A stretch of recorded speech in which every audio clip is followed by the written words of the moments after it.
తెలంగాణ రాష్ట్ర ప్రభుత్వం తరఫున మూసీ రివర్ డెవలప్మెంట్ కార్పొరేషన్ ఒక పవర్ పాయింట్ ప్రజెంటేషన్ ద్వారా ఈ ప్రభుత్వం మూసీ నది ప్రక్షాళన కార్యక్రమాన్ని ఏ విధంగా ముందుకు తీసుకువెళ్తుందో సమాజానికి వివరించడానికి ఒక ప్రయత్నం చేసి ఈ ప్రయత్నంలో భాగంగా శాసన మండలి చైర్పర్సన్, శాసనసభ స్పీకర్, సహచార మంత్రివర్గ సభ్యులు, ప్రభుత్వ సలహాదారులు, పార్లమెంట్ సభ్యులు, శాసన మండలి సభ్యులు, శాసనసభ్యులు, ఈ దేశంలో ఉన్న ప్రముఖులను, నిర్మాణ సంస్థల్ని, ఎన్విరాన్మెంట్ ఎక్స్పర్ట్స్ని, క్లైమేట్ చేంజెస్ మీద రీసెర్చ్ స్కాలర్స్ని, అదేవిధంగా దేశం యొక్క ఆర్థిక వ్యవస్థను బలోపేతం చేయడానికి ప్రయత్నం చేస్తున్న ప్రముఖులను అందరినీ ఆహ్వానించి ప్రజల్ని ఆందోళనకు గురి చేసే విధంగా కొంతమంది ఉద్దేశపూర్వకంగా, ఇంకొంతమంది సంపూర్ణమైన సమాచారం లేకపోవడం వల్ల అసంపూర్తి సమాచారంతో అర్ధ సత్యాలను ప్రచారం చేయడం వల్ల ఒక రకమైన ఆందోళన చాలామంది మనసుల్లో ఉంది. అందుకే ముఖ్యమంత్రిగానే కాదు, మున్సిపల్ శాఖ మంత్రిగా ఈ శాఖను నిర్వహించేటప్పుడు ప్రజలు ఒక బాధ్యతతో, ఒక నమ్మకంతో, ఒక విశ్వాసంతో మమ్మల్ని నమ్మి అధికారాన్ని అప్పచెప్పినప్పుడు ఈ అధికారాన్ని కాపలాదారుగా ఉపయోగించడమే తప్ప ఈ అధికారాన్ని ప్రజల మీద ఆధిపత్యం చెలాయించడానికి, వినియోగించడానికి ప్రభుత్వం సిద్ధంగా లేదు అని చెప్పడానికే ఈ ఒక ప్రయత్నం చేయడం జరిగింది. ఈ ప్రయత్నంలో పర్యావరణాన్ని ఏ విధంగా పరిరక్షించుకోవాలా, చరిత్రను ఒకసారి గమనించినప్పుడు చరిత్రలో నాగరికత ఏ ప్రాంతంలో అభివృద్ధి చెందినా నదీ పరివాహక ప్రాంతంలోనే నాగరికత విలసిల్లింది. ఆర్థిక వ్యవస్థ అభివృద్ధి చేయడానికి అది సముద్రపు ప్రాంతం కావచ్చు, నదులు కావచ్చు, నీటి ప్రవాహంతో కూడుకున్న ప్రాంతాలు కావచ్చు, ఈ ప్రాంతాలే అత్యధికంగా అభివృద్ధి చెందడానికి ఈరోజు మన అందరం చూస్తూ ఉన్నాం. I have visited Thames River, I have visited Hudson River in New York, I have visited Thames River in London, I have visited Seoul, I have visited Singapore, I have visited Dubai, I have visited many places, including Ahmedabad, Sabarmati riverfront. I have seen many places. I have understood what is required, what is our future plan. వీటన్నిటిని దృష్టిలో పెట్టుకొని మన రాష్ట్రము, మన దేశంలోనే కాకుండా ఇతర దేశాలలో అభివృద్ధి చెందిన దేశాలు, ఆర్థికంగా నిలబడ్డ దేశాలన్నిటిని కూడా గమనించి ఇతర రాష్ట్రాలు, ఇతర దేశాలు అభివృద్ధి పదం వైపు వేగంగా ప్రయాణం చేస్తుంటే ఇంకా మనం అభివృద్ధి నిరోధకులుగా మారి ఒక బృహత్ కార్యాచరణను తీసుకొని ముందు వెళ్లకుండా ఉంటే భవిష్యత్ తరాలు మనల్ని క్షమించవని ఆలోచన చేసి ఒక ప్రయత్నం చేద్దాము. ఈ మూసీ రివర్ డెవలప్మెంట్ ప్రోగ్రామ్ని మనం తీసుకోవాలని, ఈ ప్రోగ్రామ్ని ఒక బాధ్యతాయుతంగా నిర్వహించాలనే ప్రయత్నం చేస్తూనే ఉన్నాం. దాదాపుగా 27 నెలల మా ప్రభుత్వ ఏర్పాటు తర్వాత దాదాపుగా 2 సంవత్సరాల నుంచి నిరంతరం కొన్ని వందల వేల గంటలు నేను అధికారులతో కానీ, ఎక్స్పర్ట్స్తో కానీ, ఫైనాన్షియల్ కన్సల్టెంట్స్తో కానీ, ఎన్విరాన్మెంట్ కన్సల్టెంట్స్తో అందరితో కూర్చొని క్షుణ్ణంగా ప్రతి ఒక్క అంశాన్ని ఏ విధంగా ముందుకు తీసుకెళ్ళాలి, ఏ విధంగా ఈ రాష్ట్రాన్ని, ఈ నగరానికి ఒక గొప్ప చరిత్ర ఉంది. కులీ కుతుబ్ షాయిలు, నిజాం సర్కారులు హైదరాబాద్ నగరాన్ని నిర్మిస్తే, నిజాం అండ్ బ్రిటిషర్ సికింద్రాబాద్ నగరాన్ని నిర్మిస్తే, గత పాలకులు చంద్రబాబు నాయుడు గారు, రాజశేఖర రెడ్డి గారు హయాంలో సైబరాబాద్ నగరాన్ని నిర్మిస్తే ఈ రోజు outer ring road inside core urban region దాదాపుగా 2100 స్క్వేర్ కిలోమీటర్స్ 1,34,00,000 జనాభా ఈరోజు నివసిస్తున్నారు. ఇంత జనాభాకు అవసరమైన తాగునీరే కానీ, పరిశ్రమలకు కానీ, అభివృద్ధి కోసం ఏ రకమైన ప్రణాళికలు చేపట్టాలని ఆలోచన చేసినప్పుడు కృష్ణానది జలాలను, గోదావరి నది జలాలను ఈ ప్రాంత ప్రజల యొక్క దాహార్తిని తీర్చడానికి స్వతంత్ర భారతదేశంలో మనం ప్రయత్నం చేసినాం. కానీ ఒక గొప్ప విషయం ఈరోజు గమనించాల్సిన అవసరం ఉంది. నిజాం రాజు అయి ఉండొచ్చు, చక్రవర్తి అయి ఉండొచ్చు. నిజాం గారి మీద రకరకాల అభిప్రాయాలు చాలామందికి ఉండొచ్చు. చాలామంది నిజాం పరిపాలన ఒప్పుకొని ఉండొచ్చు, ఒప్పుకోకపోయి ఉండొచ్చు. కానీ నిజాంను ఒక విషయంలో మనందరం ఈరోజు ఆదర్శంగా తీసుకొని అభినందించాల్సినంత గొప్ప పనులు చేశాం. 1908లో ఉప్పెన వచ్చి ఈ నగరాన్ని కమ్మేసినప్పుడు 10 నుంచి 15,000 మంది ప్రాణాలు పోయినప్పుడు ఈసా నది, మూసా నది ఈ నగరంని కప్పేసి ఉప్పెనగా మారి వేలాది మంది ప్రాణాలను బలిగొన్నప్పుడు నిజాం ప్రభువులు చెల్లించిపోయి ఈ నగరంలో ప్రజలకు ఈ ప్రమాదం ఉండకూడదు, ఏమి చెయ్యాలని ఆలోచన చేసి 1908 వచ్చిన ఫ్లడ్స్లో ప్రపంచంలోనే ఎక్స్పర్ట్స్ కోసం టెండర్ పిలిచి మోక్షగుండం విశ్వేశ్వరయ్యను ఒక గొప్ప ఇంజనీర్ని ఈ వరదల్ని నియంత్రించడానికి, ఈ ఉపద్రవం నుంచి తన నగరాన్ని, తన ప్రజల్ని కాపాడుకోవడానికి ప్రణాళిక సిద్ధం చేసి ఆనాడు వారిచ్చిన ఆదేశాల మేరకు మోక్షగుండం విశ్వేశ్వరయ్య ఇచ్చిన డిజైన్స్ అనంతగిరి కొండల్లో నుంచి వచ్చే మూసా నది, పరిగి ప్రాంతం నుంచి వచ్చే ఈసా నది, ఈ రెండింటి యొక్క వరదల్ని నియంత్రించడానికి, నియంత్రించిన నీళ్లను ప్రజలకు ఉపయోగించడానికి ఒక పక్కన హిమాయత్ సాగర్, ఇంకొక పక్కన ఉస్మాన్ సాగర్ని నిర్మించి 1921 104 సంవత్సరాల క్రితం నిర్మించిన ఉస్మాన్ సాగర్, హిమాయత్ సాగర్ ఈ రోజుకి హైదరాబాద్ ప్రజల యొక్క దాహార్తిని తీరుస్తున్నాయి. 100 సంవత్సరాలు పూర్తయిన చెక్కు చెదరకుండా కట్టడాలు వరదల్ని నియంత్రించడమే కాకుండా హైదరాబాద్ నగర ప్రజల్ని కాపాడడమే కాకుండా ఈ నగరానికి వ్యాపారం కోసము, విద్య కోసము, ఉపాధి కోసం వచ్చే కోట్లాది మంది దాహార్తిని తీర్చే ప్రాజెక్టులుగా ఈరోజు ఒక గొప్ప మన్నన పొందిన ప్రాజెక్టులు నిజాం ప్రభువు నిర్మించిండు. 110 సంవత్సరాల క్రితము నిజాం సర్కారే ఇంత గొప్ప విజన్ తోటి నదీ పరివాహక ప్రాంతాన్ని కేవలం తాగునీరు కోసం ఉపయోగించలే. Historical heritage structures Taramati Baradari నుంచి మొదలు పెడితే Charminar, Salar Jung museum, high court, city college, you name it anything, Quli Qutb Shahi tombs నుంచి మొదలు పెడితే ఒక గొప్ప సంస్కృతిని, వారసత్వ సంపదను, Osmania hospital, Osmania university, city hall, town hall, today it is council member of legislative council 16th నుంచి అక్కడ నడపబోతున్నాం. స్వతంత్రం వచ్చిన తర్వాత మనం ఏర్పాటు చేసుకున్న మొట్టమొదటి శాసనసభ సమావేశాలు ఆ టౌన్ హాల్లోనే ఆ రోజు మనకు అవకాశం వచ్చింది. ఈ విధంగా ఒక గొప్ప వారసత్వ సంపదను, ఒక గొప్ప గుర్తింపును ప్రపంచంలోనే ఒక మేటి నగరంగా నిజాం సర్కారు మనకు అందించిన ఈ హైదరాబాద్ నగరాన్ని ఇలాగే వదిలేద్దామా? ప్రపంచంలో జరుగుతున్న పరిణామాలు, పర్యావరణ మార్పులను పరిగణలోకి తీసుకోవాల్సిన అవసరం ఉన్నదా లేదా మనందరం ఆలోచన చేయాలి. ఈరోజు నేను ఎవరిని విమర్శించదలుచుకోలేదు, విమర్శించిన సమయాన్ని నేను వృధా చేసుకోదలుచుకోలేదు. కానీ నేను విజ్ఞప్తి చేయదలుచుకున్నాను. 12 సంవత్సరాలు కేంద్రంలో అధికారంలో ఉన్నవాళ్ళు, 10 సంవత్సరాలు రాష్ట్రంలో అధికారం ఉన్నవాళ్ళు, అభివృద్ధి చేసి తెలంగాణ స్టేట్ని గ్లోబల్ ముఖ చిత్రంలో పెట్టినామని చెప్పేవాళ్ళు, లేకపోతే మాకు ఇంటర్నేషనల్ ఎక్స్పోజర్ ఉంది, లేకపోతే మాకు అపారమైన మేధా సంపత్తి ఉందని చెప్పేవాళ్ళు ఎందుకు ఈరోజు ఈ ప్రాజెక్టులను అడ్డుకునే ప్రయత్నం చేస్తున్నారు? ఎందుకు సూచనలు ఇవ్వడానికి ప్రయత్నం చేస్తలేరు? If I do something wrong, you tell me what is that wrong, you find out, you suggest. I'm there to take your suggestions, I'm there to implement your suggestions. But you are simply saying that no,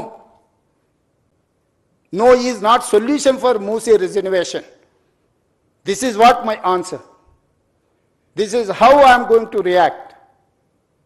ఈ రోజు ఏం చెయ్యాలనుకుంటున్నామో సాంకేతిక పరంగా ప్రపంచంలో ఎక్స్పర్ట్స్ని అందరిని ఒక దగ్గర కూర్చోబెట్టి, మన్హాటన్ నుంచి మొదలు పెడితే Cushman Wakefield, Rio, these are the world's best experts in financial consultants, in water reservation and construction side.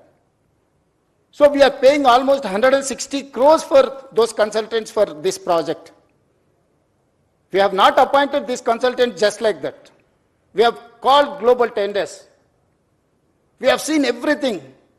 We have seen their completion projects. ఇట్లాంటివన్నిటిని పరిగణలోకి తీసుకొని ఒక మంచి ఉద్దేశంతో ఈ నగరాన్ని రక్షించుకోవాలి. ఈరోజు 1,34,00,000 జనాభా ఉంది. 2050కి నెక్స్ట్ 25 ఇయర్స్లో 24 ఇయర్స్లో 2,80,00,000 జనాభాకి మనం చేరుకోబోతున్నాము. ఈ ప్రజలకు అందరికీ కూడా జవాబు ఇవ్వాల్సిన బాధ్యత, ఈ ప్రజలకు మౌలిక వసతులను ఏర్పాటు చేయాల్సిన బాధ్యత మా ప్రభుత్వం మీద ఉన్నది, ప్రజలు ఎన్నుకున్న ప్రభుత్వం మీద ఉన్నది.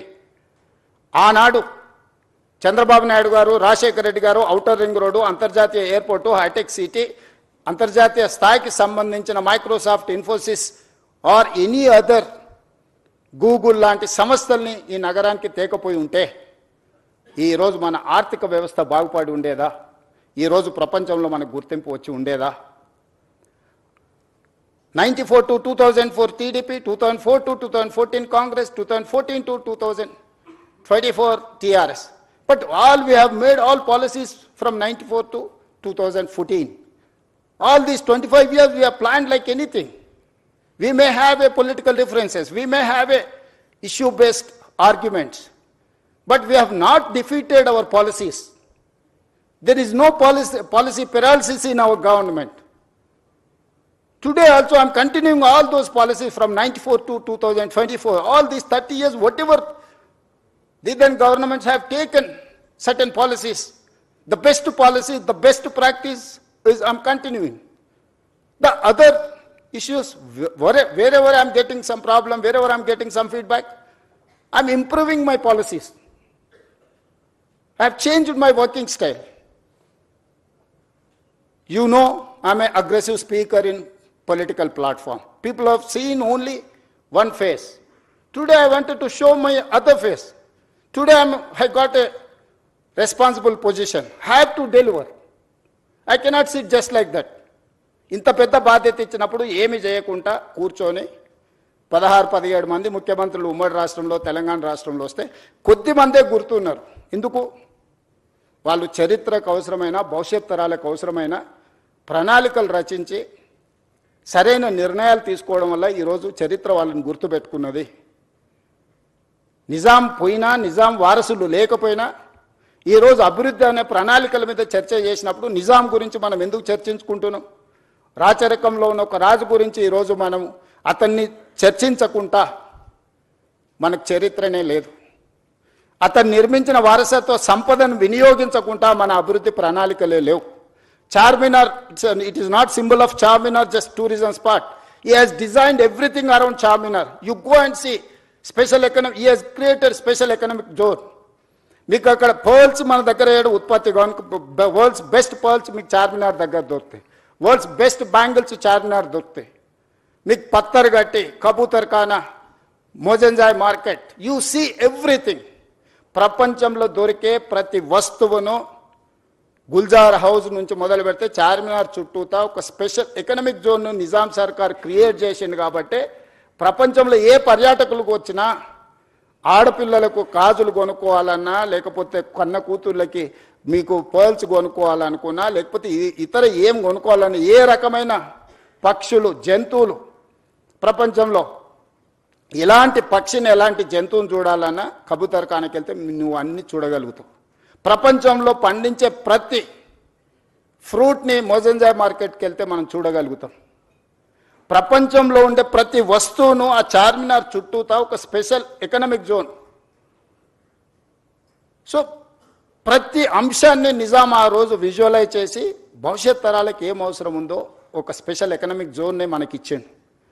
ఎడ్యుకేషనల్ ఇన్స్టిట్యూట్, ఉస్మానియా యూనివర్సిటీ నుంచి Nizam college, Aliya junior college, NIMS orthopaedic, Niloufer hospital, you see every specialisation. ఈరోజు కార్పొరేట్ హాస్పిటల్స్ మేము స్పెషలైజ్ చేసినాం, స్పెషలైజ్డ్ హాస్పిటల్స్ ప్రారంభించినాం అని ఈరోజు చెప్తారు. కానీ 100 years back, way back, Nizam has created everything. ఇంత అద్భుతమైన నగరాన్ని మనకు వారసత్వం ఇస్తే ఈ గొప్ప మూసా నది, ఈసా నది సంగమం, ఎక్కడైతే సముద్రాల సంగమం నదుల సంగమం ఉందో మహాత్మా గాంధీ గారిని ఆనాటి దుర్మార్గులు పొట్టన పెట్టుకుంటే వారి అస్థికలను వారి స్ఫూర్తినివ్వడానికి వివిధ రాష్ట్రాలకు దేశంలో వివిధ ప్రాంతాలలో పెట్టారు. కన్యాకుమారి దగ్గర 2 సముద్రాలు కలిసే చోట మహాత్మా గాంధీ గారి యొక్క అస్థికలను పెట్టడం ద్వారా ఈరోజు అదొక పెద్ద పర్యాటక కేంద్రంగా ప్రపంచం అంతా అక్కడికి వచ్చి చూస్తుంది. కన్యాకుమారిలో ఏదైతే నిర్ణయం తీసుకొని పెట్టినరో ఈరోజు మూసా ఈసా నదుల సంగమం లంగర్ హౌజ్లో కూడా బాపు ఘాట్ కూడా అలాంటిదే. కానీ బాపు ఘాట్ ఎందుకు కనుమరుగైంది? బాపు ఘాట్ ఉంది, 2 నదుల సంగమం అని ఇక్కడ ఉన్న ఎంతమంది మనం గుర్తించి మనం ఆ ప్రాంతాన్ని చూడడానికి మనం వెళ్తున్నాం? ఎందుకు మనం ఇంత వారసత్వ సంపదను మనం ఎందుకు కోల్పోతున్నాం? ఈరోజు మూసా నది ఈసా నదితో మూసీ నదిని పునరుజ్జీవింపజేయడానికి సమస్య అవుతుంది అనుకున్నప్పుడు ఈరోజు గోదావరి నదీ జలాలను 20 టీఎంసీలను తరలించి దాదాపుగా 2.5-3 టీఎంసీలు నిరంతరం హైదరాబాద్ నగరంలో ప్రవహించే మూసీ నదిలో కంటిన్యూస్గా ఆ నీటిని ప్రవహింపజేయాలని మిగతా 17.5 టీఎంసీ హైదరాబాద్ నగర ప్రజల యొక్క దాహార్తిని తీర్చడానికి ఈరోజు పనులను ప్రారంభించినాం. ఈరోజు మీరు ఎంతసేపు నా రంగారెడ్డి జిల్లా హైదరాబాద్కు పరిమితం అయిపోయి ఆలోచన చేస్తున్నాం. ఈరోజు ఇక్కడ నివాసాలు ఏర్పరచుకున్న వాళ్ళకి జరుగుతున్న సమస్యల గురించి మనం చర్చిస్తున్నాం. నేను కూడా సానుభూతితో ఉన్నాను. కానీ కిందున్న నల్గొండ గురించి ఒకరైనా ఆలోచన చేస్తుండ్రా?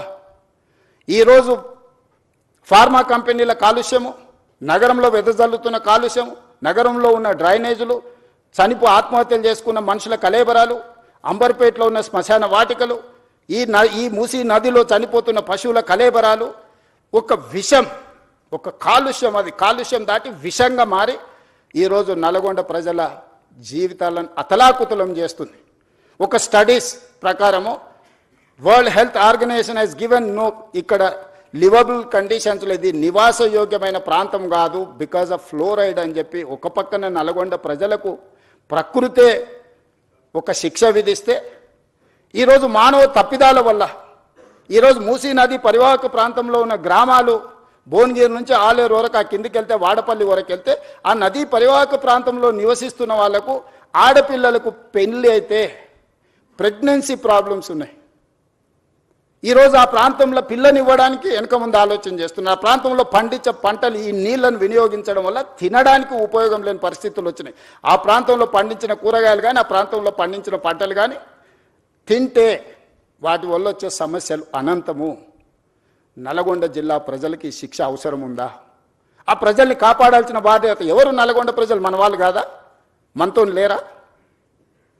రంగారెడ్డి జిల్లాలో మొదలైన మూసా ఈసా నది హైదరాబాద్కు నగరకు రాగానే కలుషితం అయిపోయింది, వ్యర్థాలతో నిండిపోయింది. మానవ కలేబరాలతోని, పశువుల కలేబరాలతోని, పరిశ్రమలు వెదజల్లుతున్న కాలుష్యంతో ఈరోజు భరించలేని కంపు. ఒకనాడు ఎంత విశాలంగా ఉన్న మూసీ నది ఇవాళ మీకు అందరికీ హిస్టరీ అంతా, చరిత్రను అంతా కూడా మా అధికారులు మీకు చూపించే ప్రయత్నం చేసిండ్రు, వాస్తవాలను వివరించే ప్రయత్నం చేసిండ్రు. అలాంటి చరిత్ర ఈరోజు కాలగర్భంలో కలిసిపోతుంది. మన చరిత్రను మనమే ఉద్దేశపూర్వకంగా రాజకీయ అవసరాల కోసం, రాజకీయ ప్రయోజనాల కోసం దీన్ని చరిత్ర కాలగర్భంలో కలిపేద్దామా, లేకపోతే నగరం యొక్క చరిత్రను పునరుజ్జీవింపజేసుకుందామా? ఈరోజు మేము తీసుకొస్తున్న ప్రాజెక్ట్ ఎవరికి వ్యతిరేకం కాదు. ఈరోజు ఒకప్పుడు హైదరాబాద్లో 30 ఫీట్ల రోడ్లు ఉండేవి. అంతెందుకు అత్యంత శ్రీమంతులు నివసించే Jubilee Hills road number 36 almost 25-30 feet road ఉండే. I have seen that road. మేము పోయేవాళ్ళం. ఈరోజు 150 ఫీట్లకు విస్తరించిన రోడ్ నెంబర్ 45 40 ఫీట్లు ఉండేది. ఈరోజు 150 ఫీట్ రోడ్ అయింది. ఈరోజు పంజగుట్ట నుంచి పైకి పోయేదానికి కానీ మీరు చూడండి, ఏ రోడ్లు అయినా ఫ్లైఓవర్లు అయినా ఓల్డ్ సిటీలో, ఈరోజు ఓల్డ్ సిటీలో సాలార్జంగ్ మ్యూజియం నుంచి ప్రతి ఏరియాలో ఇరుకైన సందులు, నిజాం కట్టిన పట్టణం కాబట్టి ఆ రోజు ఉన్న పరిస్థితుల ప్రకారం రోడ్లు వేస్తే ఈరోజు ఓల్డ్ సిటీలో ఉండే ప్రజలు వాళ్ళే ముందుకొచ్చి స్వచ్ఛందంగా మా రోడ్లను విస్తరించండి, మేము స్వచ్ఛందంగా ముందుకు వస్తాము, మాకు నష్టపరిహారం ఇవ్వండి అంటే ఈరోజు ఓల్డ్ సిటీలో మెట్రో విస్తరించడానికి గౌలిగూడ నుంచి ఫలక్నమా నుంచి చంద్రాయన్గుట్ట వరకు ఈ రోడ్ల విస్తరణ కార్యక్రమాలు వేగంగా జరుగుతున్నాయి.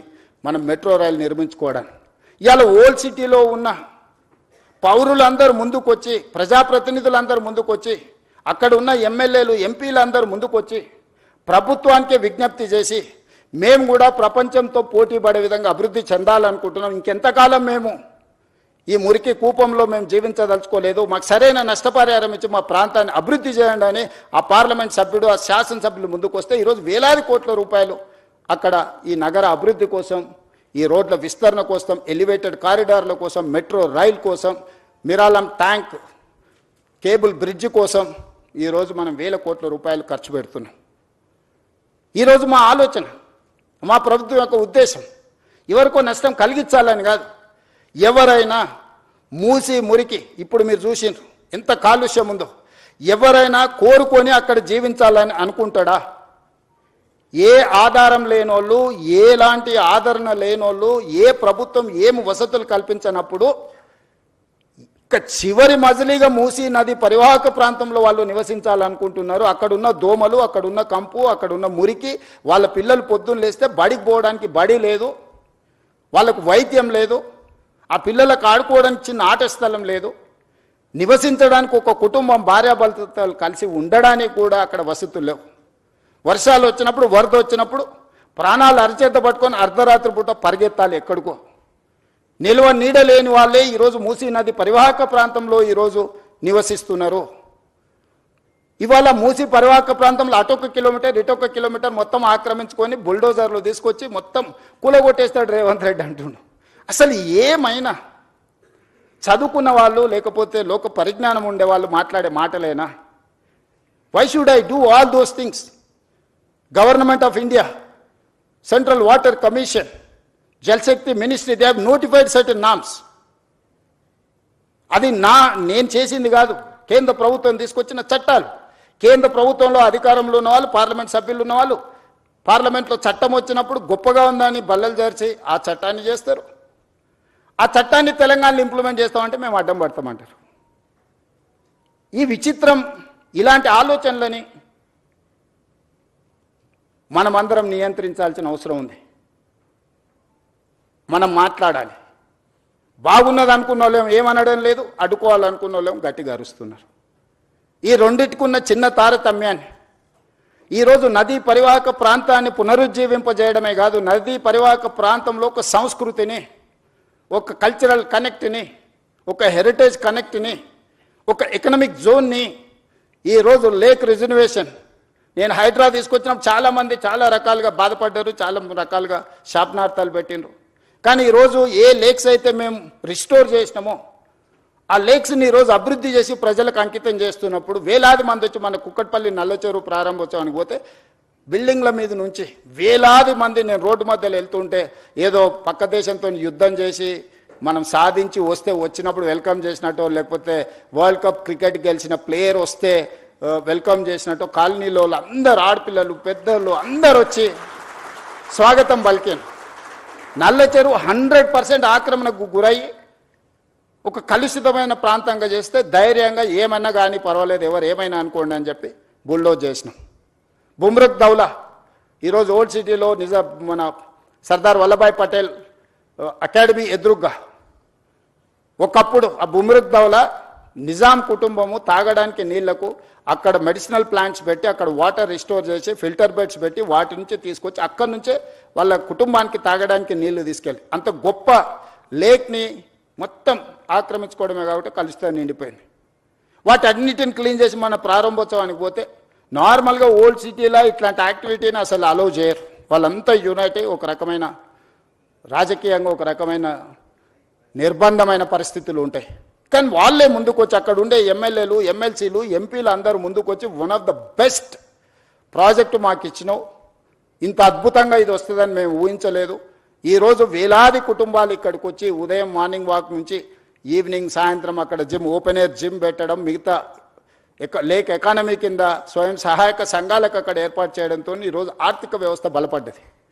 ఆ పక్కన ఉండే వేలాది కుటుంబాలకు ఒక పర్యాటక కేంద్రంగా మారింది. ఈరోజు ప్రతి అంశాన్ని సాంకేతికంగా ఒక మానవీయ కోణంలో హ్యూమన్ టచ్ మేము ఎక్కడ మిస్ కాలే. ఎవరు అక్కడ నివసించాలని కోరుకోరు. ఇవాళ మాట్లాడుతున్న వాళ్ళు దాని పక్కన నివసించగలరా? ఇవాళ అడ్డుకుంటున్న వాళ్ళని ఒక 3 నెలలు వాళ్ళ కుటుంబ సభ్యులతోనే అక్కడ ఉండమనుండ్రి. ఒక కంటైనర్ హౌస్ ఇస్తాను నేను, ఒకవేళ గుడిసెలలో వాళ్ళకు ఉండడానికి ఇబ్బంది అయితే రాష్ట్ర ప్రభుత్వం తరఫున మూసీ రివర్ డెవలప్మెంట్ కార్పొరేషన్ తరఫున ఆ మూసీ నది పరివాహక ప్రాంతంలో కంటైనర్ హౌస్ ఇస్తాం మీకు with all facilities other than Musi ప్రక్షాళన. ఎట్లుందో యాజ్ టీజ్గా వద్దంటున్న వాళ్ళందరికీ ఒక్కొక్కరికి ఒక్కొక్క ప్లేస్లో ఎవ్రీ 1/2 కిలోమీటర్ 55 కిలోమీటర్లు ఉంది. 100 మందికి నేను అకామిడేట్ చేయగలుగుతాను. 2 పక్కలైతే 200 మందికి 200 మందికి ఒక మూసీ నది పక్కన కంటైనర్ హౌస్లు ఇస్తా. ఒక 3 నెలలు మీరు అక్కడ ఉండండి. మీరు ఎందుకు వాళ్ళ జీవితాలతో చెలగాటం ఆడుకుంటుర్రు? వాళ్ళ జీవితాలలో వెలుగు రావద్దా? వాళ్ళ జీవితాలు బాగుపడొద్దా? వాళ్ళు ఈ దోమల నుంచి మురికి నుంచి వాళ్ళు బయటపడొద్దా? వాళ్ళ పిల్లలు చదువుకోవద్దా? వాళ్ళకు వైద్యం అందొద్దా? వాళ్ళ అభివృద్ధి పదం వైపు నడవద్దా? ఈరోజు ఓల్డ్ సిటీలో ఉండే పిల్లలకు ఉద్యోగం లేదు. ఈరోజు మీరు అందరు బాగా చదువుకున్న వాళ్ళు ఏఐ వచ్చింది, వైట్ కాలర్ జాబ్స్ అని పోతాయంటున్నారు. ఓకే ఫైన్, దాన్ని మీరు ఎట్లా ఆపలేరు, మనం ఎవరం ఆపలేము. వచ్చే సాంకేతిక విప్లవాన్ని మనం ఆమోదించాల్సిందే. మనకి ఇష్టం ఉన్నా లేకున్నా అది మనల్ని దాటుకొని వెళ్ళిపోతూనే ఉంది. మరి వైట్ కాలర్ జాబ్స్ అన్నీ పోయినప్పుడు, ఏఐ మొత్తం ఉద్యోగ అవకాశాలను ఆక్రమించుకున్నప్పుడు బ్లూ కాలర్ జాబ్స్ క్రియేట్ చేయాల్సిన బాధ్యత మన మీద లేదా?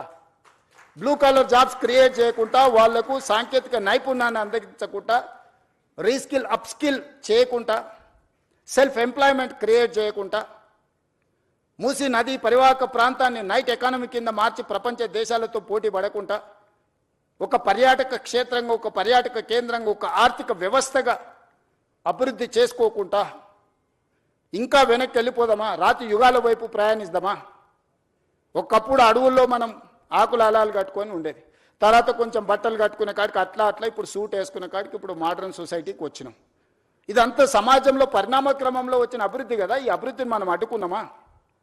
100 సంవత్సరాల క్రితం వచ్చిన వరదల్ని దృష్టిలో పెట్టుకొని నిజాం చేసిన దాంట్లో 10% కూడా ఈరోజు మనం చేయాలనే ప్రయత్నం చేయకపోతే ఈ చరిత్ర మనల్ని క్షమిస్తుందా?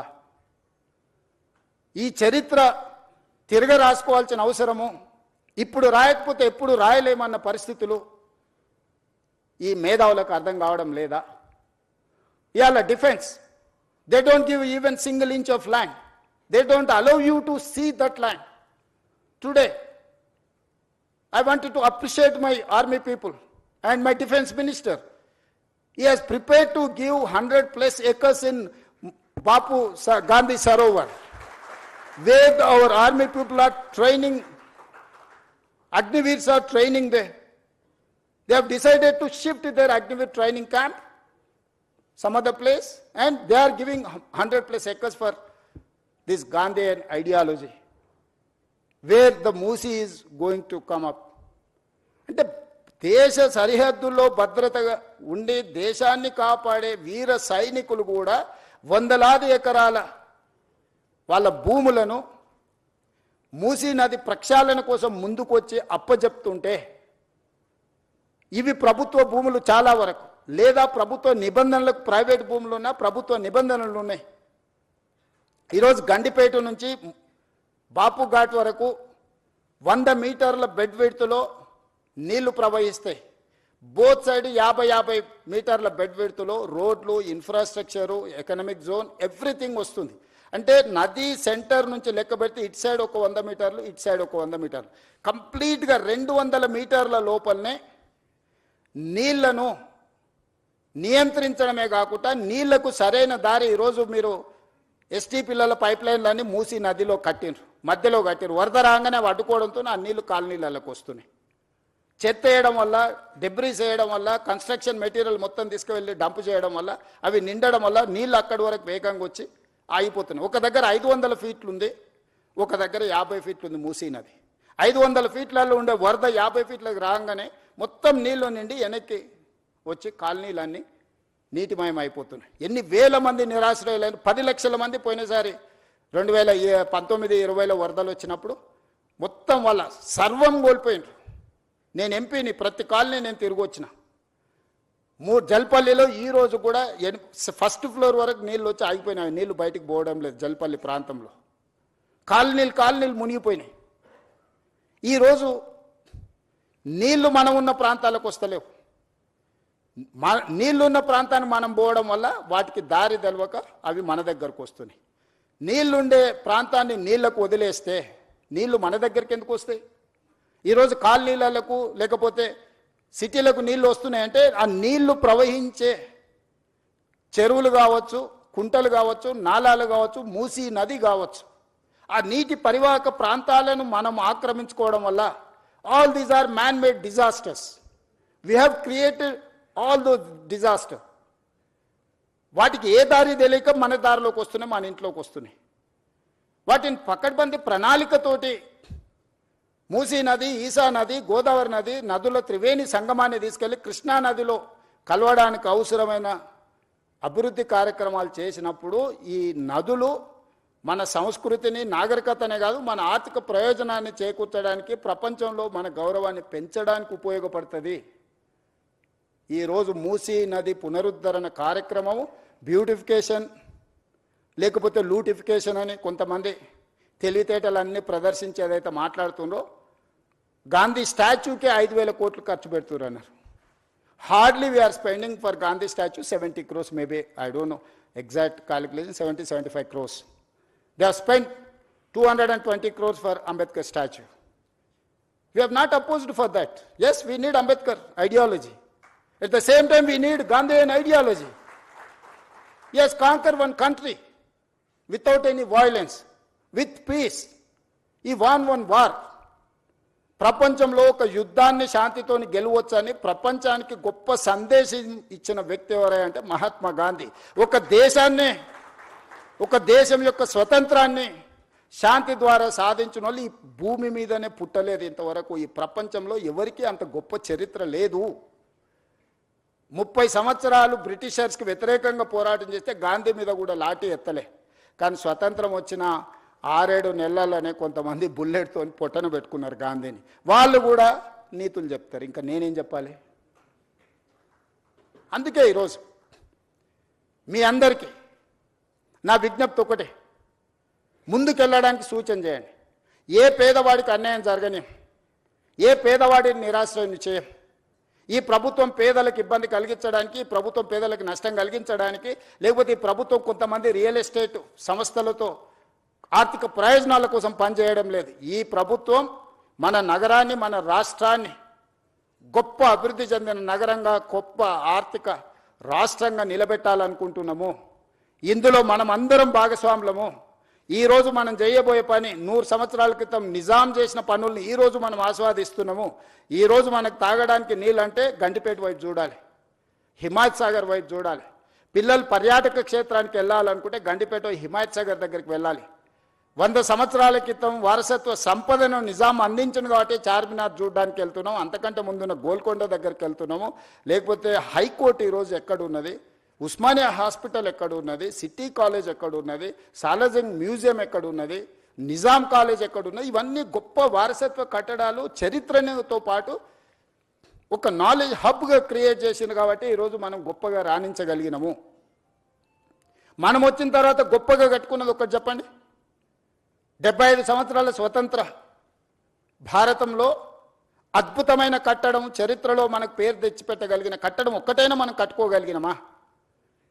వరంగల్ వెళ్తే వేయి స్తంభాల గుడి చెప్పుకోవాలి, అక్కడికి వెళ్తే రామప్ప మందిరం చెప్పుకోవాలా, ఇంకొక దగ్గరికి వెళ్తే ఇంకొక చరిత్రను చెప్పుకోవాలా, అలంపూర్ వెళ్తే శక్తిపీఠం గురించి చెప్పుకోవాలి, కృష్ణానది పరివాహక ప్రాంతంలో రాజులు కట్టిన గొప్ప గొప్ప మందిరాలను చెప్పుకుంటున్నాం తప్ప మనం చరిత్రకారులం కావాల్సిన అవసరం లేదా? మన చరిత్రను తిరిగి మళ్ళీ రాసుకునే అవకాశం మనకు వచ్చినప్పుడు మనం వదులుకోవాలా? ఈరోజు ప్రాజెక్ట్ కాస్ట్ ఇక్కడ చూపించినాం. 21 kilometers ఉస్మాన్ సాగర్ నుంచి గాంధీ సరోవర్ 11.5 kilometers రఫ్లీ, Himayat Sagar to Gandhi Sarovar 9.5 kilometers roughly. Put together the entire project cost is hardly 6,500 to 7,000 crores. In that project, Gandhi statue and building structure and everything may be 200-250 crores. Not even less than 1% of that project or otherwise 2%. ఇలాంటి తప్పుడు ప్రచారాలు కొంతమంది రాజకీయ నాయకులకు ప్రయోజనం ఉండొచ్చు. తప్పుడు ప్రచారంతో స్వార్థం ఉండొచ్చు. మేము చేయలేని పని ఇంకెవ్వరు చేయొద్దని అడ్డుకునే దేవతలు యజ్ఞాలు యాగాలు చేసి లోక కళ్యాణం కోసం చేసినప్పుడు రాక్షసులు కూడా అడ్డుకోవడానికి వచ్చి అందులో రక్త మాంసాలు పోసేటోళ్ళు.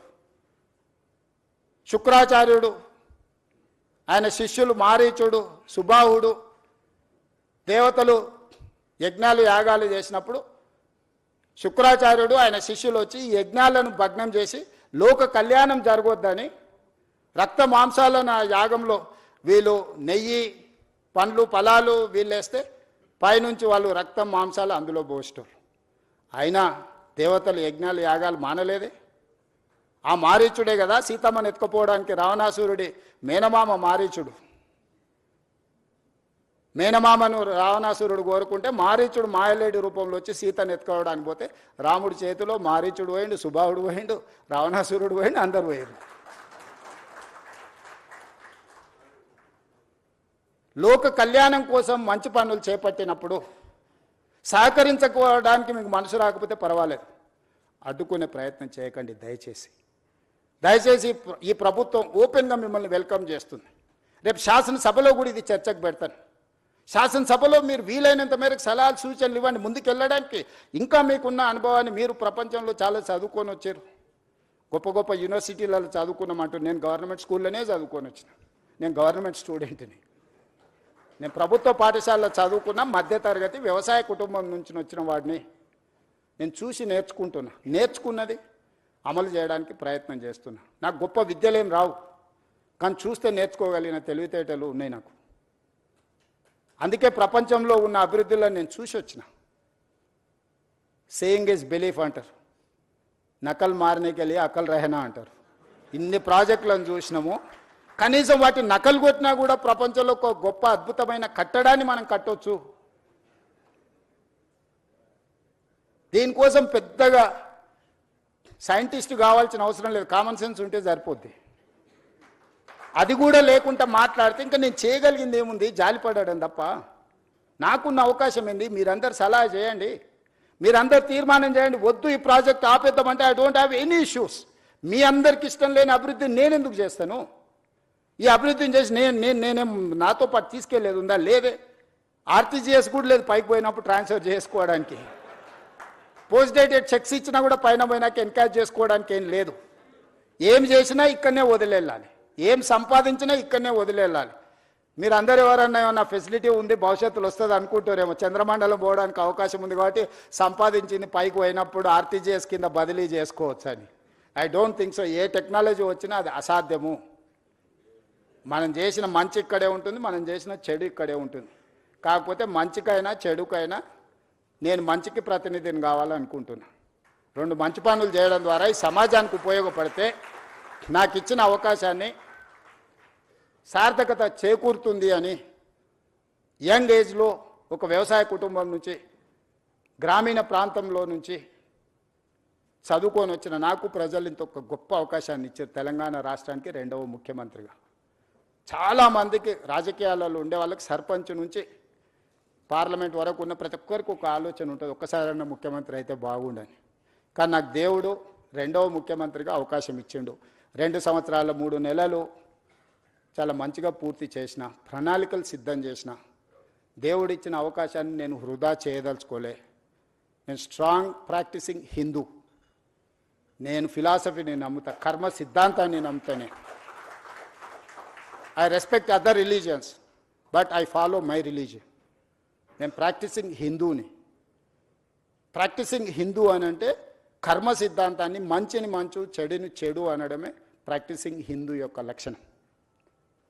అందుకే ఈరోజు ఈ ప్రాజెక్ట్ ఎవరికి వ్యతిరేకం కాదు. ఈ ప్రాజెక్టు ఎవరి ఆస్తులను గుంజుకోవడానికి కాదు. ఈ ప్రాజెక్ట్ అనేది భవిష్యత్ తరాల కోసం మనందరం కలిసి నిర్మించుకుంటున్న ప్రాజెక్ట్. ఇది నా ఒక్కడి వల్ల కాదు. ఇలా పవర్ పాయింట్ ప్రజెంటేషన్ చేయడానికి ఎన్నో రాత్రులు, ఎన్నో గంటలు, ఎంతోమంది ప్రయత్నం చేస్తే ఆ డీటెయిల్ ప్రాజెక్ట్ రిపోర్ట్ ఈరోజు సిద్ధం చేసినాము. దీన్ని ముందుకు తీసుకెళ్లాలంటే కూడా ఆర్థికంగా అన్ని రకాలుగా మీరందరూ సహకరిస్తేనే ఇది సాధ్యమవుతుంది. ఔటర్ రింగ్ రోడ్ ఎటు నుంచి అటుపోయినా 160 కిలోమీటర్ల, 80 కిలోమీటర్ల యావరేజ్, 70 కిలోమీటర్లు ఒక సైడ్, ఇంకో సైడ్ 91 కిలోమీటర్. కానీ ఇట్లా మీరు డైరెక్ట్గా వెళ్తే వితిన్ 41 కిలోమీటర్స్, 35 కిలోమీటర్, 41 కిలోమీటర్స్లో హైదరాబాద్ ప్రతి ట్రాఫిక్ జామ్లో నుంచి ఒక ట్రంపెట్ క్రియేట్ చేస్తున్నావు. చార్మినార్ నుంచి బయలుదేరితే నువ్వు ఔటర్ రింగ్ రోడ్ వెళ్ళాలంటే ఇప్పుడు సిటీ అంతా తిరగాలి, గంటల కొద్దీ ట్రాఫిక్లో ఇరుక్కుంటున్నావు. ఇలా డైరెక్ట్ ఆ ట్రంపెట్ మీదకి వచ్చేసి ఫ్లైఓవర్ ఎక్కేస్తే ఎలివేటెడ్ కారిడార్ ఎక్కితే you wanted to go Vijayawada or any place direct గౌరెల్లికి వెళ్ళిపోతావు. నువ్వు ఐటీ సైడ్ పోవాలనుకుంటే ఇటు వెళ్తావు. ప్రతి జంక్షన్లో ఒక ట్రంపెట్ క్రియేట్ చేసి మూసీ మీదనే వీటన్నిటిని చేస్తున్నాం. ఇదే కాదు, ఈరోజు data centres, construction, landscaping biggest activity in the state, particular in core urban region. Water లేదు, వాటర్ స్కేసిటీ, గ్రౌండ్ వాటర్. ఈరోజు జూబ్లీహిల్స్లో చాలామంది శ్రీమంతులు ఉన్నారు. మీరు ఎంత శ్రీమంతులు అని ఉండండి, 300 ఫీట్లలో నీళ్లు దిగలరా? మీరు తెస్తురా? 1300 ఫీట్లు బోర్ వేసినా నీళ్ళు వస్తలేదు. నేను ముఖ్యమంత్రి, మా ఇంట్లోనే 1500 ఫీట్ల బోర్ ఉంది. నేను కూడా నీళ్లు పైకి తేలేకపోయినాయి. ప్రకృతి కంటే మనం గొప్పవాళ్ళమా? ఈరోజు ground water just like that depleting. ఈరోజు యావరేజ్గా 1300-1400 ఫీట్లు ఈరోజు బోర్ వేస్తే కానీ నీళ్లు పడని పరిస్థితి వచ్చింది నగరానికి. ఎందుకు? కాంక్రీట్ జంగుల్గా మారిపోయింది. ఎక్కడ గ్రౌండ్లో వాటర్ పర్కులేట్ అవ్వడం లేదు. భూమిలోకి నీళ్ళు వెళ్ళినప్పుడు భూమిలో నుంచి నీళ్లు మీరు ఎట్లా బయటికి తీస్తారు? ఈరోజు చెరువులు, కుంటలు, నాలాలు అన్ని ప్రక్షాళన చేసి నీటి ప్రవాహాన్ని స్థిరీకరించి మూసీ నదిలో నిరంతరం నీళ్లు పెడితే గ్రౌండ్ వాటర్ పెరుగుతుంది. ఈరోజు ఇల్లు కట్టుకునేటోళ్ళకు కూడా వాటర్ హార్వెస్ట్ పెట్టింగ్ మ్యాండేట్ చేసినాం. రోడ్డు మధ్యలో హార్వెస్టింగ్ వెల్స్ ఈరోజు కన్స్ట్రక్షన్ చేస్తున్నాం. నీళ్లను ఒడిసి పట్టుకోవాలని ఒక విధానాన్ని తీసుకొచ్చిన హైదరాబాద్ నగరంలో నీళ్లు మీరు ఎక్కడ లోపలికి పోయి తెచ్చినా కొద్దిగా అందులో కాలుష్యం ఎక్కువ ఉంటుంది. బియాండ్ ఏ పాయింట్ మీరు బోర్ డ్రిల్ చేసి వాటర్ తెస్తే ఆ వాటర్ దేనికి పనికి ఉపయోగం ఉండదు. అదేవిధంగా కన్స్ట్రక్షన్కు మనం అత్యధికంగా ఖర్చు పెట్టి, ఇంతకుముందు వెంకట నరసింహారెడ్డి గారు చెప్పారు, కృష్ణా నది నుంచి, గోదావరి నది నుంచి మనం హైదరాబాదు నగరానికి తెచ్చే నీళ్లను పరిశ్రమలకు ఇచ్చినా, నిర్మాణ సంస్థలకు ఇచ్చినా 1 KLకి 180 రూపాయలు ఛార్జ్ చేస్తున్నాం అన్నాడు. ఇవాళ వాటర్ ట్రీట్ చేసి ఎస్టీపీల ద్వారా వాటర్ని తిరిగి వినియోగించుకుంటే 70 నుంచి 80 రూపాయలు 1 KLకి, అంటే మోర్ దాన్ 60% వాళ్ళ కాస్ట్ కట్టింగ్ చేయడానికి ఉంది. ఈరోజు వేలాది కోట్ల రూపాయలు, దాదాపుగా 2-3 లక్షల కోట్ల రూపాయలు మా శ్రీధర్ బాబు గారు డేటా సెంటర్స్ ఇన్వెస్ట్మెంట్ తీసుకొచ్చిన last 2 years. They need water. పర్టికులర్గా గ్రే వాటర్ ఇవ్వగలిగితే, ట్రీటెడ్ వాటర్ ఇస్తే వాళ్ళకు ఇన్వెస్ట్మెంట్ ఇన్సెంటివ్స్ ఉన్నాయి ప్రపంచంలో. సో ఈరోజు మనం ఆ వాటర్ని ఎస్టీపీల ద్వారా ఈ వాటర్ని విడిచిపట్టుకొని ఈ మూసీ నది ఎంబడే ట్రంక్ లైన్లు, రిజర్వాయర్స్, వాటర్ రిజర్వాయర్స్ చేసి మనం పంపింగ్ చేసి వాటికి నీళ్ళు ఇస్తే వేలాది కోట్ల రూపాయల పెట్టుబడులే కాదు, రాష్ట్రానికి కూడా లక్షలాది కోట్ల రూపాయల పెట్టుబడులు వస్తాయి. రాష్ట్రానికి 1000 కోట్ల రూపాయల ఆదాయం వస్తుంది. ఇదంతా గ్రోత్ ఇంజన్ కింద మారుతుంది. రాష్ట్రం యొక్క ఎకనామిక్ యాక్టివిటీ మారుతుంది. ఔటర్ రింగ్ రోడ్ వేసినప్పుడు కూడా కొందరు భూములు పోయినాయి, పోలేదా? శంషాబాద్ ఎయిర్పోర్ట్ కట్టినప్పుడు కూడా కొంతమంది భూములు కోల్పోయినాయి. ప్రకాష్ గౌడ్ ఎమ్మెల్యే గారు ఉన్నారు, ఆ ప్రాంతానికి 4 సార్లు ఎమ్మెల్యే. ఈ భూములని పోయినప్పుడు వాళ్ళని ప్రభుత్వం ఒక మానవీయ కోణంలో ఆదుకునే ప్రయత్నం చేసింది. నష్ట పరిహారాన్ని ఇచ్చినాం. ఈరోజు ఇంకా నేను అత్యధికంగా ఇస్తా అంటున్నా. ఆ రోజన్నా చాలా కన్జర్వేటివ్గా, ఆ రోజున్న ఫైనాన్షియల్ కన్స్ట్రెయిన్స్లో ఎక్కువ ఇవ్వలేకపోయినారు. ఈరోజు సంపూర్ణంగా మనం అందిద్దాం అనుకుంటున్నాము. ఏం ఖర్చు పెడతామో చెప్పండి, హౌస్లో ఓపెన్ డిబేట్ చేద్దాము. పర్ పర్సన్ ఏమిద్దామో మీరు చెప్పండి. హార్డ్లీ 10,000 ఫ్యామిలీస్ ఉన్నాయి ఇప్పుడు ఈ మూసీ నది పరివాహక. మేము ఆల్రెడీ ఎన్యూమరేట్ చేసినాం.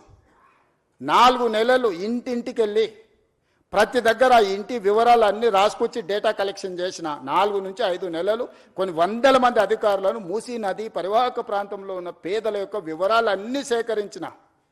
చాలామంది ఏమనుకుంటారు, ఏం లేదు జస్ట్ తెచ్చి కూలగొట్టాలనుకుంటున్నాను. తప్పు. ప్రతి పేదవాడి వివరాలు నా దగ్గర ఉన్నాయి. మూసీ నది పరివాహక ప్రాంతంలో నిరాశ్రయుల వాళ్ళు ఎవరున్నారు, వాళ్ళ కోసం డబుల్ బెడ్రూమ్ ఇండ్లు ఏవైతున్నాయో 10,500 ఇండ్లు కేటాయించిన.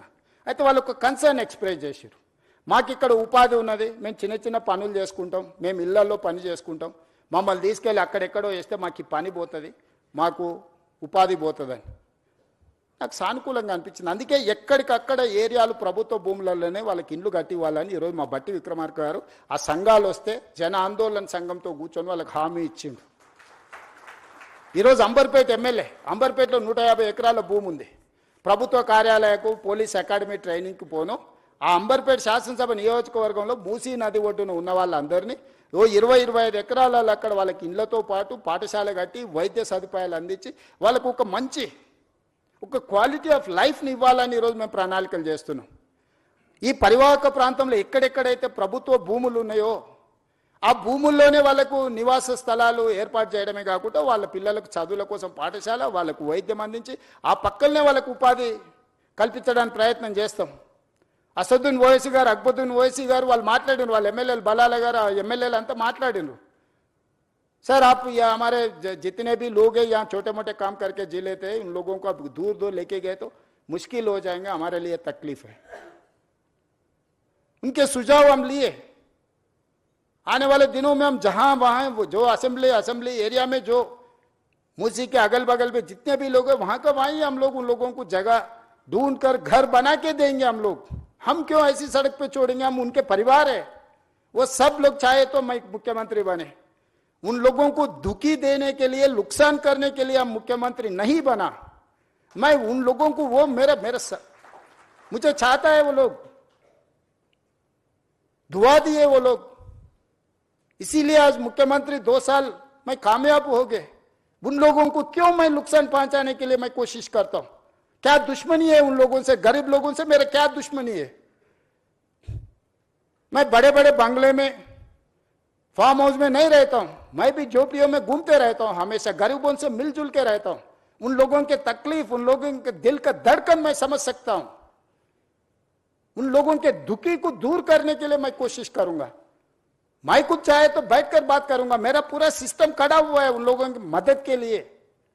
हमारे एमएलए, हमारे मिनिस्टर्स, हमारे ऑफिसर सब लोग तैयार है. उन लोगों को जो जो जरूरत है हम लोग पहुंचा देंगे. किसी को दुख को पहुंचाने के लिए हम यहां बैठे नहीं है.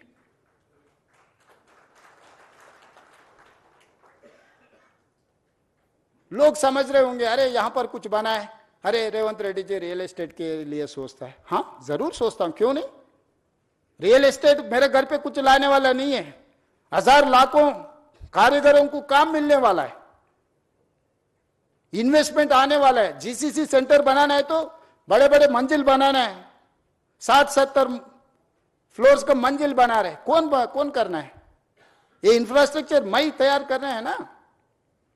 क्यों नहीं करना रियल एस्टेट सरकार? क्यों नहीं करना फार्मा? क्यों नहीं करना आईटी?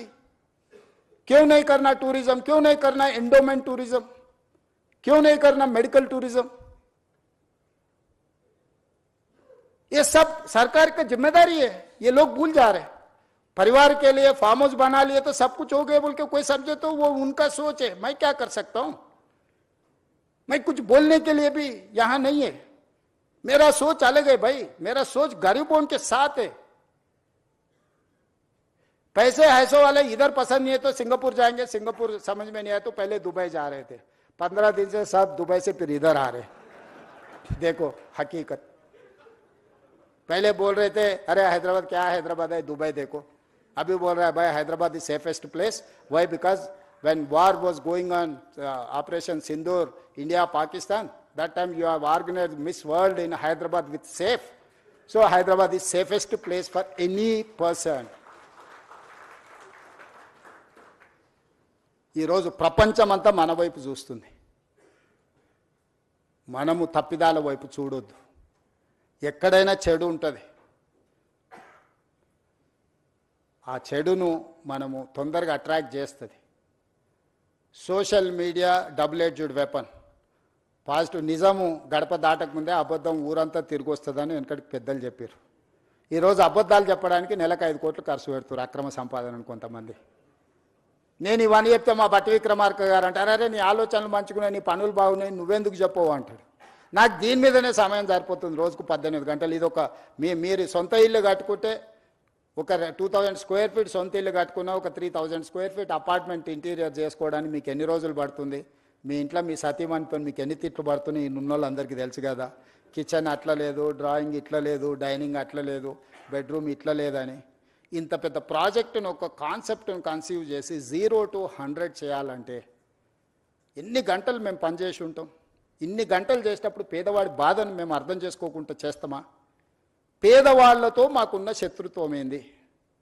పేదవాళ్ళ నిరాశ్రయులు చేయాలని ప్రభుత్వం ఎందుకు అనుకుంటుంది? పేదవాళ్ళతో శత్రుత్వం చేసినోడు తిరిగి మళ్ళీ అధికారంలోకి వస్తాడా? ఎక్కువ నా ఆలోచన ఏముంటుంది? ఇంకోసారి ముఖ్యమంత్రి కావాలి, మా ప్రభుత్వం రావాలని ఉంటుంది. అది రావాలంటే వాళ్ళకి మేలు చేయాలి, కానీ వాళ్ళని విధ్వంసం చేస్తే అది జరుగుద్దా?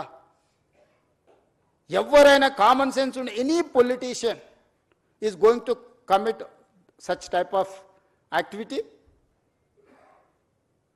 ఇది చేస్తే రేవంత్ రెడ్డికి చరిత్రలో ఒక పేరు వస్తుంది, కాంగ్రెస్ పార్టీకి ఈ ప్రభుత్వానికి మంచి పేరు వస్తుంది. ఈ రెండు వస్తే రెండోసారి కూడా మేము అధికారానికి దూరం అవుతామని కొంతమంది కడుపులో కుళ్ళు, మాటల్లో విషం, చూపుల్లో పగ, ఈ మూడు కాంబినేషన్స్తోని దీన్ని అడ్డుకునే ప్రయత్నం చేస్తున్నారు. ఇక ఇదంతా మీకు అప్పచెప్పిన నా జిమ్మేదారి అయిపోయింది. మీరందరు దీన్ని కాపాడుకుందామా లేకపోతే కాలానికి వదిలేద్దామా మీరే డిసైడ్ చేయండి. ఎందుకంటే మీ అందరు మెజారిటీ అభిప్రాయం లేకుంటే నేను ముందుకు వెళ్ళదలుచుకోలేదు. మీరు దీని మీద ఏమేం కావాలో సజెషన్స్ ఇవ్వండి. ఓపెన్గా వెబ్సైట్ ఇచ్చిండ్రు, ఆ వెబ్సైట్ ఒకసారి ఆన్ చేయండి, స్క్రీన్ మీద ప్లే చేయరు. ఆ వెబ్సైట్ ఉంది కదా, ఆ వెబ్సైట్లో musi.telangana.government.in ఎవరు ఏం సలహాలు ఉన్నా, ఎక్స్పర్ట్స్ ఎవరు ఉన్నా కూడా మాకు ఇవ్వండి. మంచిని అన్నిటిని తీసుకుంటాము. సలహాలు మీరు ఎవరు ఇచ్చినా అది అమలు చేస్తే నాకే మంచి పేరు వస్తుంది, మా ప్రభుత్వానికి గుర్తింపు వస్తుంది. తప్పులు జరగకుండా సరిదిద్దే బాధ్యత మీదే. మీకే ఓపెన్ ప్లాట్ఫామ్, ఓపెన్ డయాస్ మీతో షేర్ చేస్తున్నా నేను. ఎవరు డిపిఆర్ లేదు, ఎన్ని వేలు అవుతుందో తెలియదు, ఏం జరుగుతుందో తెలియదు, తెర వెనక ఇది జరిగింది, తెర ముందు అది జరిగింది. ఇక ఈ ఊహాగానాలకు, కాన్స్పిరసీ థియరీస్కి పులి స్టాప్ పెట్టండి దయచేసి. ఇంకా మీరు పెట్టినా కూడా నేను అనేది ఏం లేదు. మనం అందరికీ చెప్తాం బాగుండా మంచి బట్టలు తొడుకోని, లేదు నేను ఇట్లనే ఉంటాను ఎవరన్నా బజార్లో తిరిగింది అనుకో అటు దిక్కు చూడడం మానేస్తాం. ఏం చేస్తాం అంతకుమించి ఏం మార్గం ఉంది నాకు మీరు చెప్పండి. చెడు చూడొద్దని ఎప్పుడో చెప్పారు, చెడు వినొద్దని చెప్పారు. మహాత్మా గాంధీ గారే చెప్పినట్టున్నారు కదా మనకు. సో ఖచ్చితంగా చెడు చూడను, చెడు వినను. మంచి ఏది చెప్పినా నేను స్వీకరిస్తా. మీలో ఒకడిని, నేను వేరు మీరు వేరు కాదు, మీలో ఒకడిని, మీతో పాటే ఉంటా. మనందరం కలిసి ఈ ప్రాజెక్టును ముందుకు తీసుకెళ్తాం. మీరందరూ మద్దతు ఇవ్వండి. ఒక అద్భుతాన్ని అంటే అద్భుతాన్ని ప్రపంచంతో పోటీ పడే విధంగా మన నగరాన్ని తీర్చిదిద్దుకుందాము. మన చరిత్రను కాలగర్భంలో కలపొద్దు, మన చరిత్రను భవిష్యత్ తరాలకు అద్భుతంగా అందిస్తామని తెలియజేస్తూ ఓపికగా 2.5 గంటలు కూర్చున్న మీ అందరినీ మనస్ఫూర్తిగా మరొకసారి అభినందిస్తూ, నల్లగొండ ప్రజల యొక్క బాధను అక్కడికి వెళ్ళి చూస్తే తెలుస్తుంది. ఇక్కడ మీరు కాలుష్యాన్ని మాత్రమే చూస్తున్నారు. వాళ్ళ భవిష్యత్ తరాలు, పుట్టబోయే పిల్లలు కాలు వంకర, కన్ను వంకర, లేకపోతే రకరకాల సమస్యలతోని ఆ ప్రాంతంలో ప్రజలు బాధను అనుభవిస్తారు. ఈ మూసి ప్రక్షాళన చేయకపోతే వాళ్లకు న్యాయం జరగదు. నల్లగొండ ప్రజల యొక్క సమస్యను కూడా సానుకూలంగా అర్థం చేసుకొని ప్రాజెక్టుకు ముందుకు వెళ్ళడానికి అవసరమైన సహకారాన్ని, సూచనలు ఇవ్వాల్సిందిగా కోరుకుంటూ మీ అందరి దగ్గర సెలవు తీసుకుంటున్నా. ధన్యవాదాలు.